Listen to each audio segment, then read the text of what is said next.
Hello, and welcome to an episode of the Natchan Talks Anime. Today we're going to be talking about Yoroiden Samurai Troopers, also known as Ronin Warriors here in the States. Now, let me just give you a little bit of information about this series before I just go on a fan rant about why I love this series and why you should watch it. Ronin Warriors, known in Japan as Samurai Troopers, or Yoroiden Samurai Trooper, which is translated to Legendary Armor Samurai Troopers, is a manga adaptation created by Hajime Yatate. The anime was produced by good old Sunrise and was aired in Japan from April 30th, 1988 to March 4th, 1989. And has 2 seasons with a total of 39 episodes. The manga ran from November 88 to April 1990 and consists of 2 volumes, which we sadly, as far as I know, never got to see here. At least I've never seen it, and I love this show, so I'm pretty sure I would have seen it if we got it. It was brought over to America in 1995.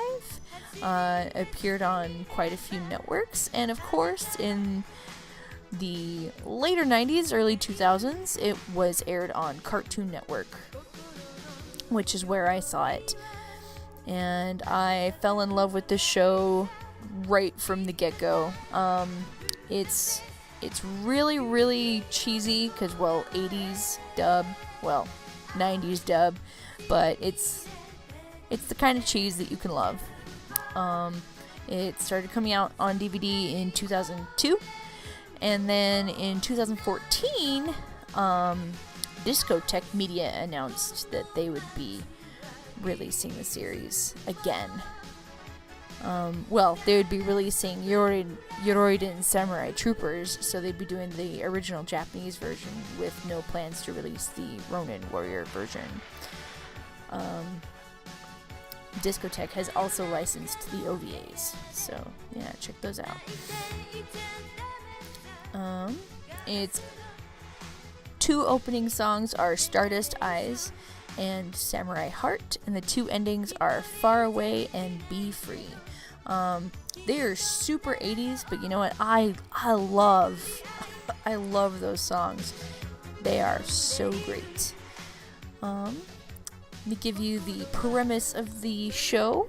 Rather than try and explain the show myself in a circular ball of confusion, because I will just forget what I've said, I'm just going to read the premise that's actually listed on Wikipedia, which is a good short paragraph that explains it quite well. So, dramatically read.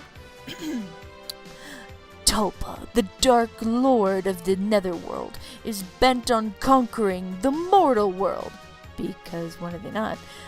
Standing against Tulpa and his 4 dark warlords are the 5 Ronin warriors, each in possession of mystical armor and weapons.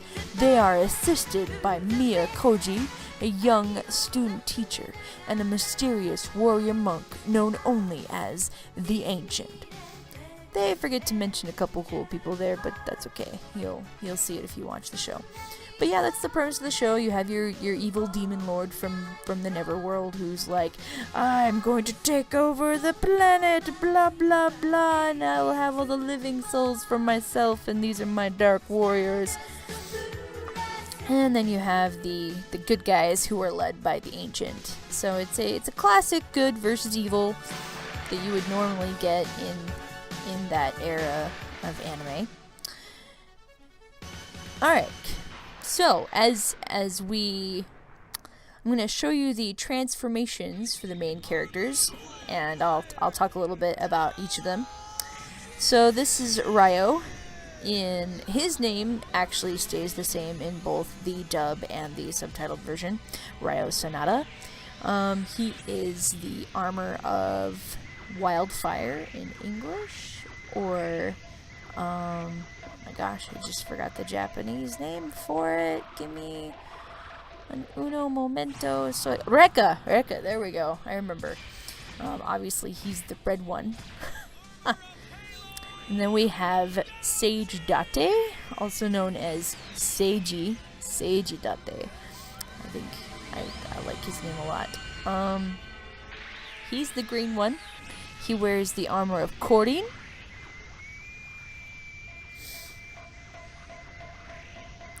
He's pretty cool. Yeah. Made fun of his hair a lot when I was younger. This is actually my favorite samurai trooper. His name is Sai in English, or Shin in Japanese. He wears the armor of Suiko. I like how they get like these magazine glamour shots when they're done. This is Kento, or Shurefan. He wears the armor of Kongo. He's generally the comic relief character, but he's pretty cool. I like him a lot. And then this is the smarty pants of the group. Kind of like our Sailor Mercury. But his element is water, but he's the smarty pants. His name is Rowan in English, or Toma Hashiba in Japanese.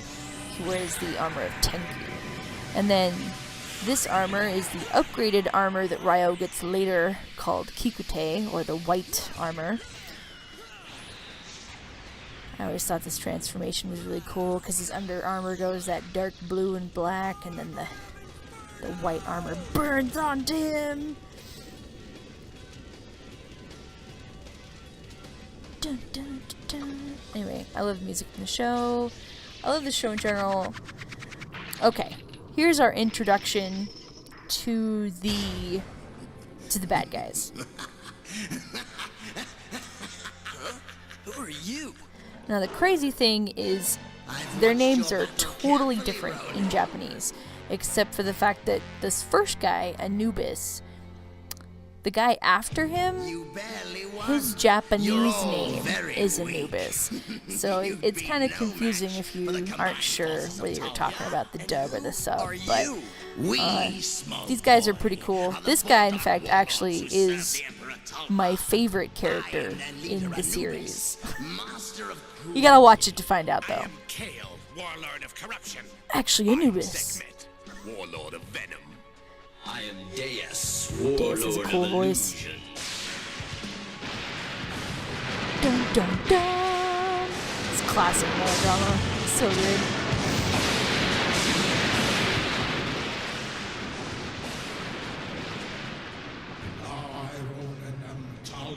And there's so much about this series that's so nostalgic to me as an old anime fan. Just like sound effects and the music. It's a wonderful blend of that crazy, wonderful anime nostalgia. Oh, that's Mia, the student teacher that helps them. Oh, this is actually a snippet from the end of the first episode, so. Bum, bum, bum. So yeah, this is it's a cool show. You should definitely check it out. Let me know what you think down in the comments if you've seen it. Thanks so much for watching. Please check the show out. Thank you for sticking with me. Please like, comment, and subscribe. Check out some of my other episodes, and we'll see you later. Have a great time. Keep being awesome, and please let me know if you watch this show and what you think. I'd love to chat with you about it. There are not enough Samurai Trooper fans out there. Have an awesome one. To save humanity. Bum bum bum.